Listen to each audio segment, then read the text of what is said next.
As I sit here watching all of the effort that I put into this, I can't help but think about the fact that this was all born from just a couple of primary goals. One of those was to stop some oil leaks, and the other one was just sort of added in along the way because I knew that one of the things I had to do was pull the nose cone off of the transaxle to replace that gasket. And that was to add in the reverse lights to a car that did not originally have them. And isn't it often the way with these things? You think, I've got something I need to do. And maybe partially to protect yourself from the reality of the amount of work that's coming, you kind of tend to oversimplify it in your mind. I'm just going to drop the engine and the transaxle and fix whatever leaks I find. Doesn't sound like a lot of work. And in reality, it's not a lot of work, but it does take some time. I went back and I looked, and the car was offline. I believe it was 82 or 83 days. That was definitely not my original intention, but that's just what it took. I've got a busy life. Things happen. Sometimes it takes days or even weeks for me to be able to return. I did have an awful lot of fun, but I really hated having all that time without the ability to drive my little car around. Check it out. I even torqued the spark plugs. Pretty sure I've never set spark plugs to a specific torque setting before. Hey, do me a big favor, would you? Subscribe or like the video. Leave me a comment if something's on your mind. It really will help the channel. So here we are pretty much repeating the same thing from the other side, except on this side, I was really getting a good look at a bunch of different places that I decided I was not leaking oil, like the oil cooler, the distributor, fuel pump.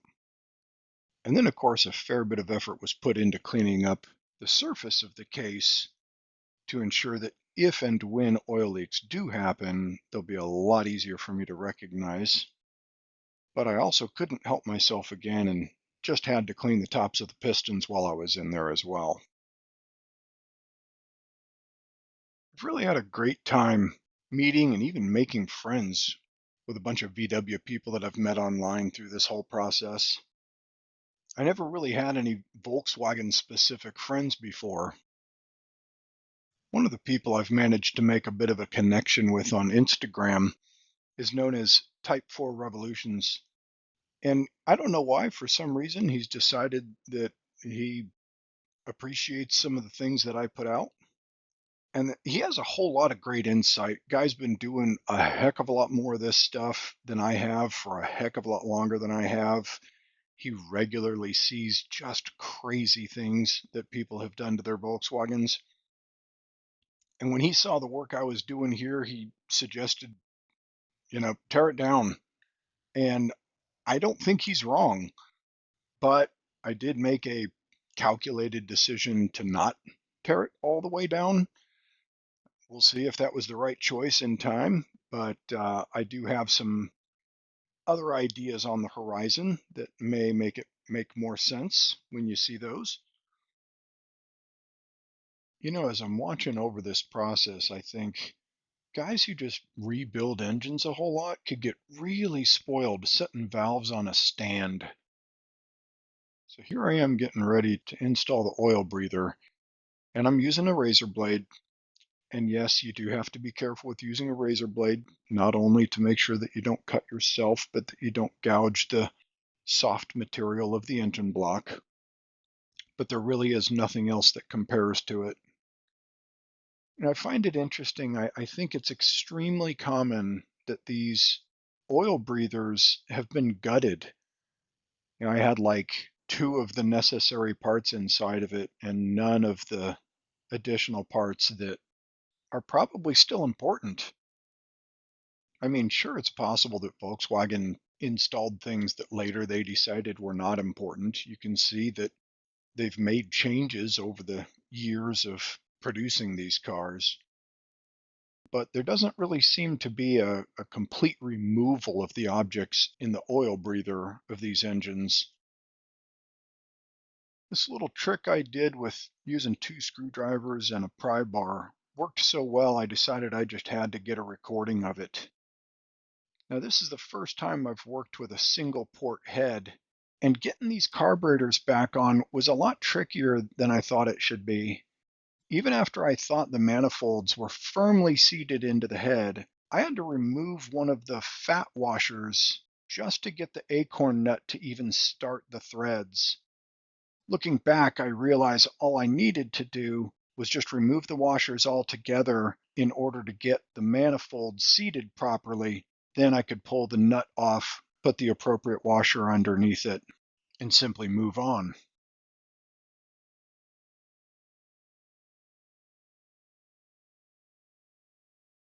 And don't you know, I just couldn't leave this transmission carrier alone. Had to get a hammer to it and straighten things out a bit.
So I feel like I need to give special points to anybody who knows the reference of this particular absurdity I've shared here. And at the same time, I also kind of feel like it wouldn't be fair to give those points to people from a certain part of the world. That's about as much as I'm going to give you. So pretty obvious stuff here. I decided to build a little platform out of some scrap wood that I had laying around. And looking back, I don't know whether I would suggest others do it or not. I think it worked very well for what I was doing, putting in not only the engine and the trans, but also the subframe. There were some challenges that I faced, and I think that maybe most of them simply had to do with the fact that the car was so high up off the ground. Knowing which connection points should be fastened first. So the furthest forward point of the subframe has a single connection point in the center, and I believe that should be connected last, with the first two probably being the 2 connection points directly behind it on the tube where the torsion bars live. We've got these 2 screws. Actually, no, these are actually bolts that fasten that. We also have this one that is just the tiniest bit longer and also doesn't have quite as much hardware. It's got a split lock washer, whereas these have a split and a flat. And so this longer one is going to accommodate this dude here, which sits on the front hole. Now you do kind of have to manhandle your axle tube a little bit to, get this into the right position. But once you've done that, this bottom one goes in relatively easily, and we just need to get creative to get these ones in. Now, I'm old enough that my memory is not good at all, and so I got this clamp out thinking that I would use that here, but yeah, it's not going to fit in there. It's ridiculous. But I did ultimately remember, oh yeah, I can just do that. That'll get us started. That would be a little easier if you had 3 hands, but I don't, and I'm not going to ask somebody to come help me because that's just the way I am. See if we can make this work on camera. Wouldn't that be amazing?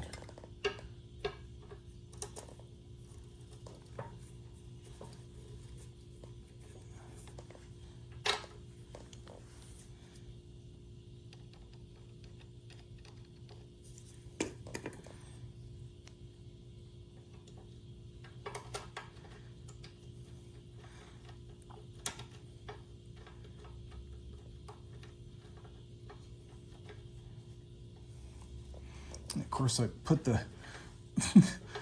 wrench too close. It's interfering with spinning the bolt, but I got the nut started. There we go.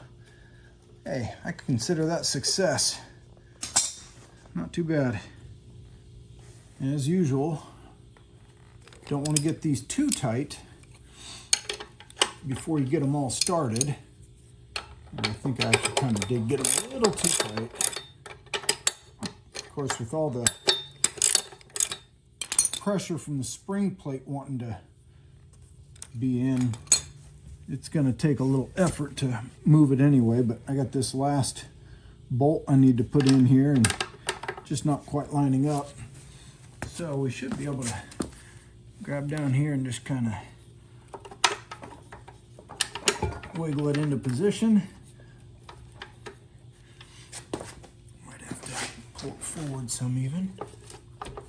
Yeah, there we go. Beautiful. Yeah.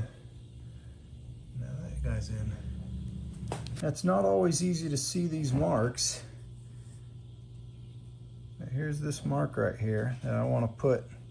And since there's a single mark, I'm going to put it right in the center of this, right in the valley. Line that up. And, whoever made that mark, it wasn't me, felt like this rear end was aligned properly. And so I'm going to put it back the way that it was. But at some point here, I am going to check the rear alignment and make sure I'm happy with it and adjust it if need be. But for now, yeah, we'll just go with what somebody else had decided was correct. All right, we're getting somewhere here. Took a little measurement and decided that I needed to lift up the back end of the transaxle here in order to stab it appropriately. I will have to lift up on this side a little bit to get it to work, but otherwise I would have had to lower this below the platform, and that obviously can't work. So got this in position, basically centered in a location that I think should work front to back.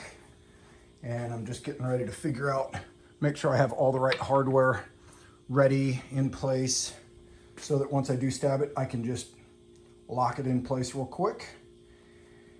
And so the next really challenging bit is going to be hefting that engine up onto there, but I'll get it done. Surprisingly, it was far simpler than I thought it was going to be.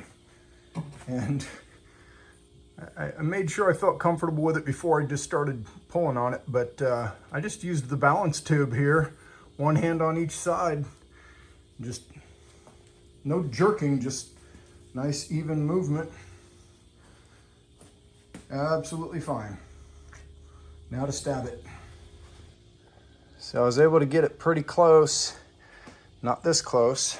And the angle was still not good. Too big of a gap at the top compared to the one at the bottom. So I came around and put another little thin sheet underneath the back of the motor.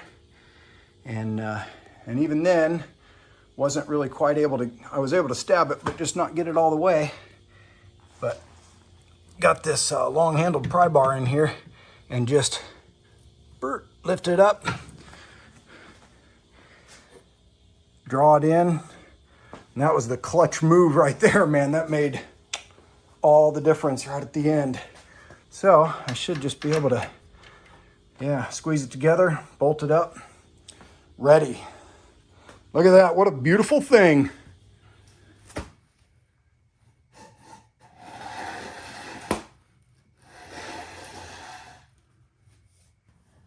This is about to get interesting.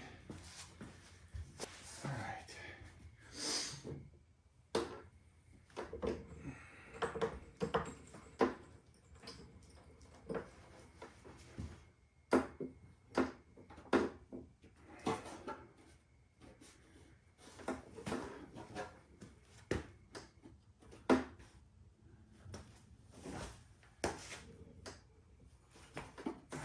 This is only slightly precarious. Sure would be better if I had slightly weighted to the rear.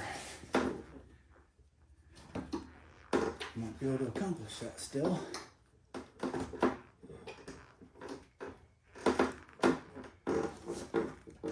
Ooh. Ooh. I just found perfect balance. That was fun.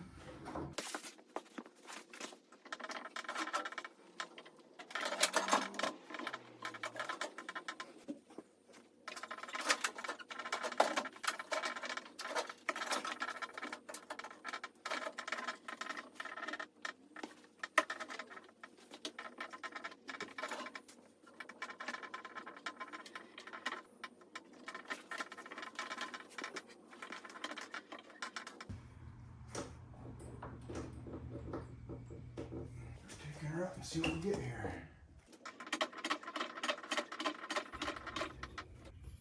One of the last things to do before I get this whole assembly lifted into place is to put this piece on here. How many times have you ever seen those screws in use? They're getting used here.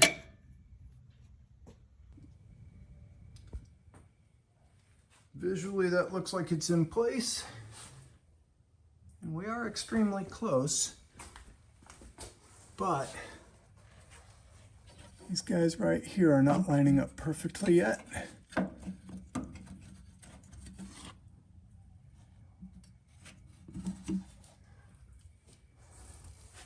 And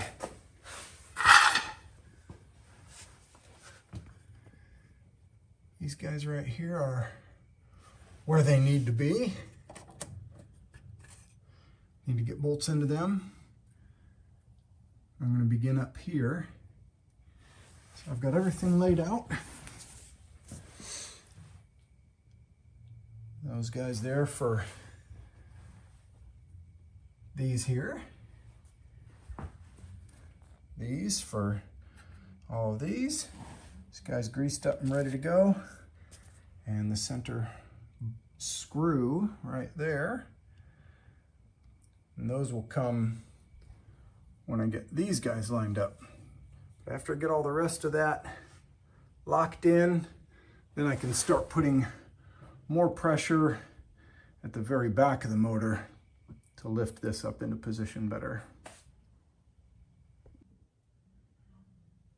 I got that front point mounted solidly.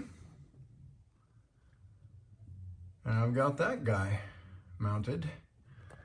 But on the other side, it's not quite lining up yet.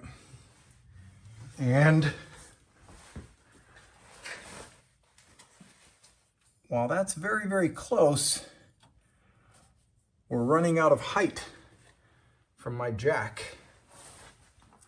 So, just temporarily clamped a vertical board onto this platform here so I can drop that down, slide a 4x4 in between it and here. Should get all the extra height I need out of it. And I was able to get it pushed forward enough to line that guy up. Not perfectly, but enough. And now I need to get this guy lined up. And it's real close, but just not quite there. So I'm going to drop the bolt down from above and shove things around until it falls through that hole.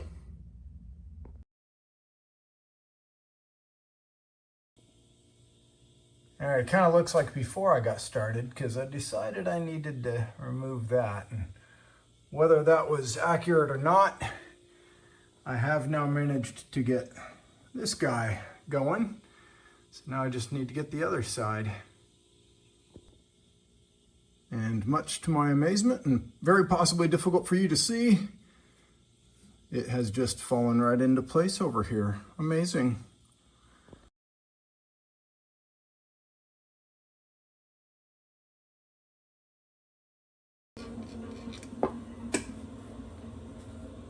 That's a bolt. I'm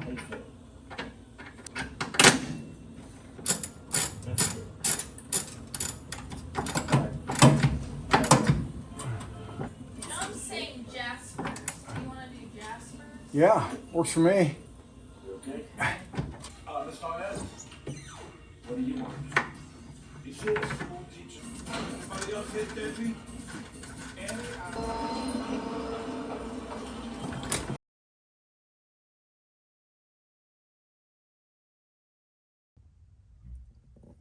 I know I've shown this process before, but I just love it so much. This incredibly simple, I forget, but very inexpensive little pump here just makes filling your gear oil so much easier.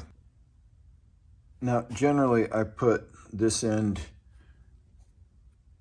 in there, but generally I'm not holding a camera while doing this, and I've already done that. But you'll just hear I'm just pushing air into the gear oil container. So obviously I need to reverse which hose is going where. And then I just pump it into the transaxle. It's wonderful.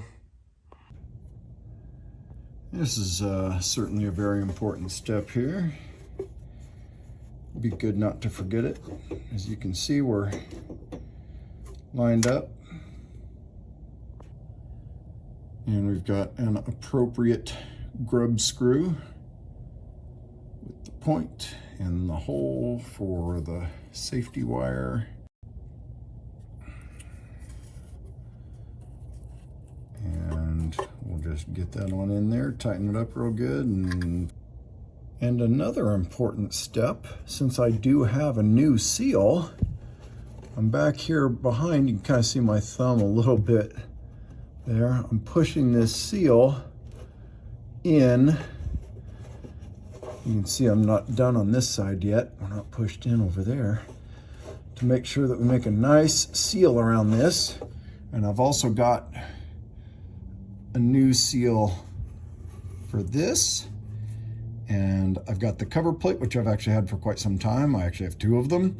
And the screws that I need, I ordered some screws that will work for this. So very excited to finally have this sealed as it should be for the first time since I've owned the car. Smudge is hush. Seems like a very good idea to run a piece of wire through the hole on this grub screw like such, and come around on each end and then twist the ends of it, peen it over, should keep it from coming out.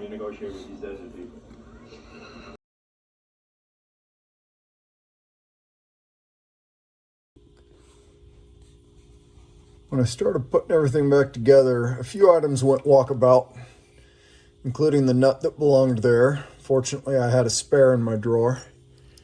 And a handful of other things. Well, not really even a handful, just a couple. One of which is the nut that belongs here. It's an M10, and I did not have a spare one in my drawer, so I had to run down to the hardware store just now. Got there 5 minutes before they closed, and I was driving away with 3 minutes to spare. So that's not half bad. As it turns out, this original bellows clamp, and I'm assuming it's a bellows clamp based on where I found it, is just barely too short to be able to get it started. I just can't get it to happen. So until I find a better alternative, I went ahead and ordered some of these large Panduit straps. They're not quite as large as I was hoping, but I think they're still going to hold fine. And I also can't find my Panduit strap tool, which is kind of ticking me off because, I've saved it for decades without having any need for it until today, and I can't find it now. So we get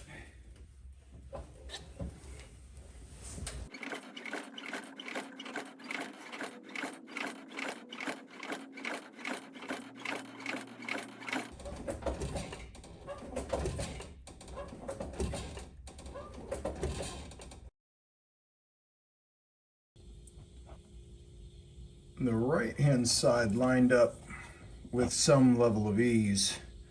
Trying to get this little notch right down in the center of that valley there. But this side wasn't really going, so I just grabbed up my big pipe wrench and gave it a little extra help. Seems to be lining up pretty well here. So I'll cinch these down, and I'm just about ready to put this dude on the ground now. You could have done it. You had a swing like Joe.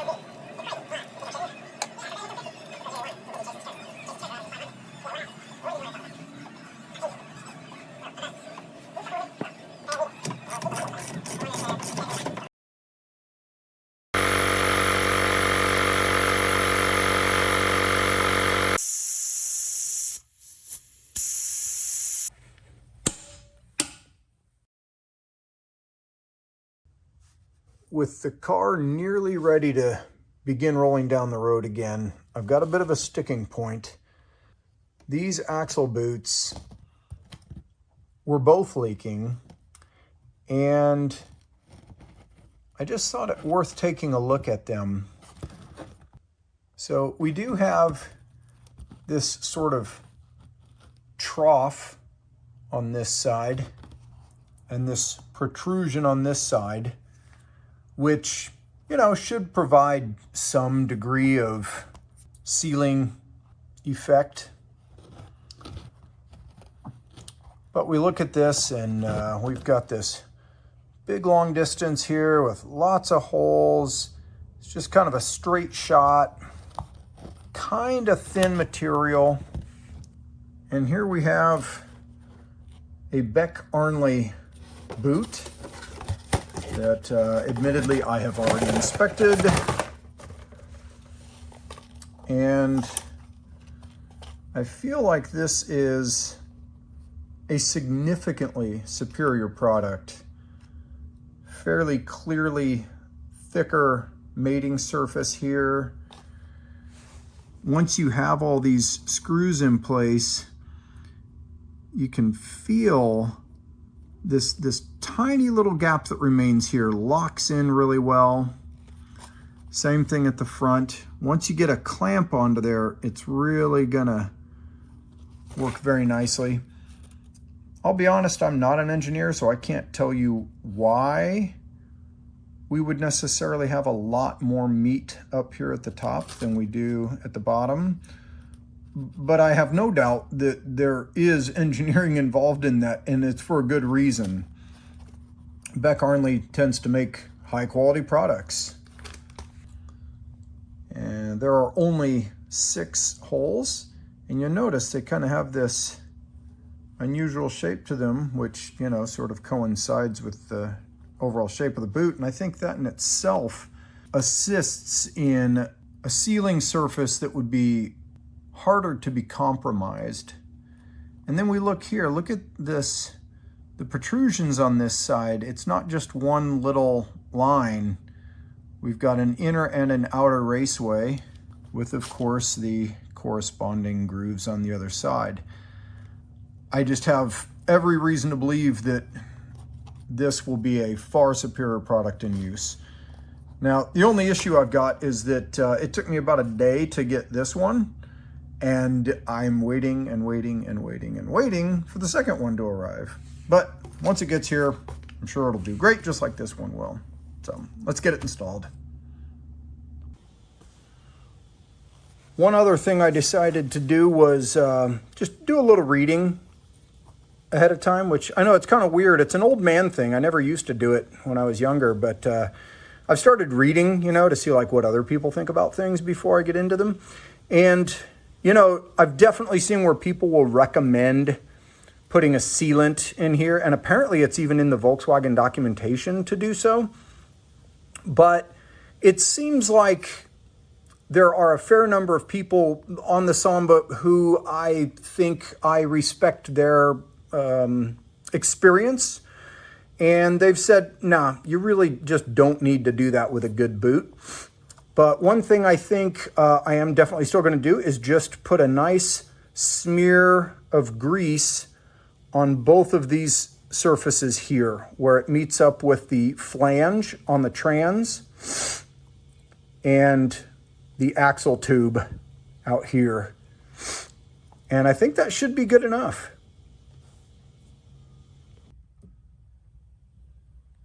And here we are in place at about the 2 o'clock or 10 o'clock position, depending on your orientation. Got some grease between the surfaces there, and the screws are all tightened down to, it's kind of hard to describe, basically just until the point where I felt like they were very secure and yet not malforming the rubber, if that makes sense. I think this should be good. This is nowhere near where it will ride once it's actually moving down the road. And that's what we really want. We want to get the suspension there before we try to put on the boots. And you can do all this kind of stuff all you like. It doesn't get it where it needs to go. You really have to roll the vehicle. So we're going to roll the vehicle.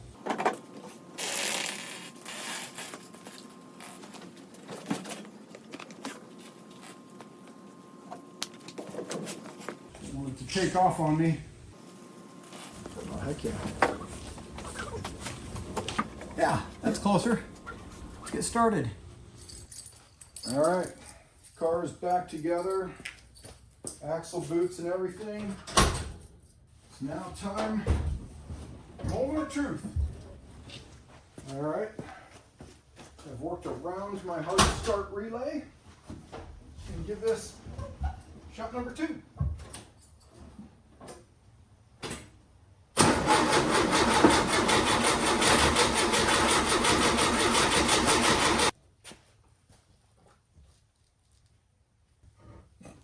Quite a bit more than I wanted.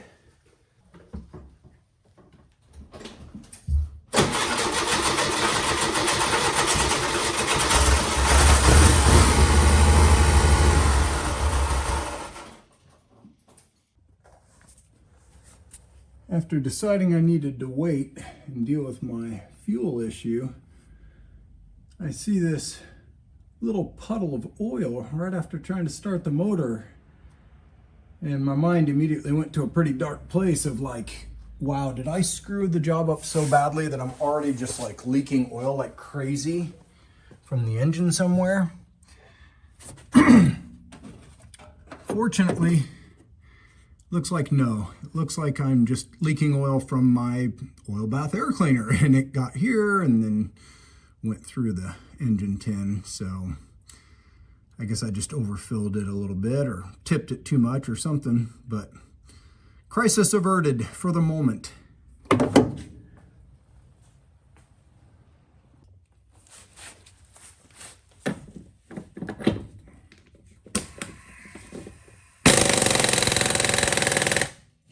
All right, that's about 200 and oh yeah, that must be 250 because the hole's lined up. Beautiful, 250 right there.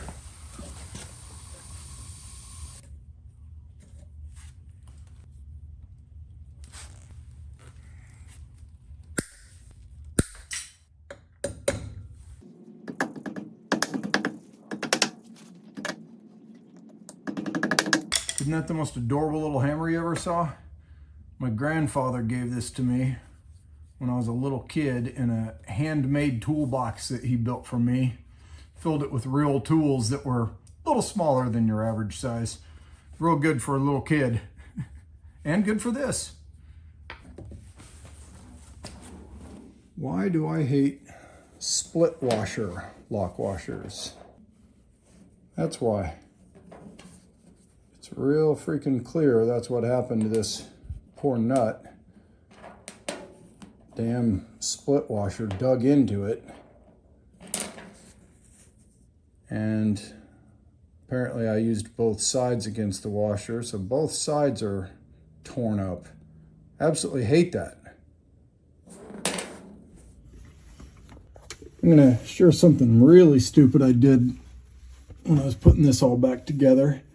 I've got this hard start relay, whatever you want to call it. It's just a standard relay in the equation here. And you know, so here's the hot side for the relay. And then I also have the ground. But when I was hooking it all up, I was just in a hurry and stupid and whatever, and like, oh, well, I can't think of where else that would go. It's another hot. No, of course it's not another hot. Your relay needs a ground, so this bad boy needs to go way back to this lovely location for its ground. So I got to fix that. It's always something.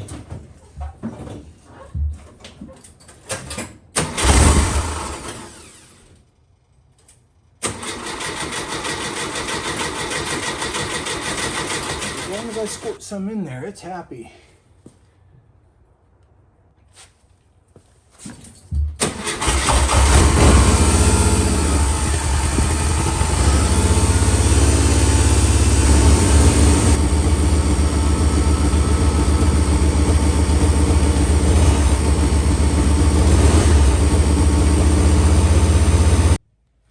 After cleaning most everything up and putting stuff away and all that, a couple of things that I just couldn't find. One of which was my generator belt. And the other one was one of the brake line clips. But as I looked at it, I realized, ooh, I never did, I think, have another clip that was missing. So I got two clips and a generator belt. Which is going to send me off into a quick little rant. Fan belt. Not really. Not in the case of the Type 3, it's not. That belt connects my pulley to my generator. The fan isn't even involved. The fan is directly bolted to the crank. So, it's a generator belt. One of the most important tools in my collection right here, being put to use.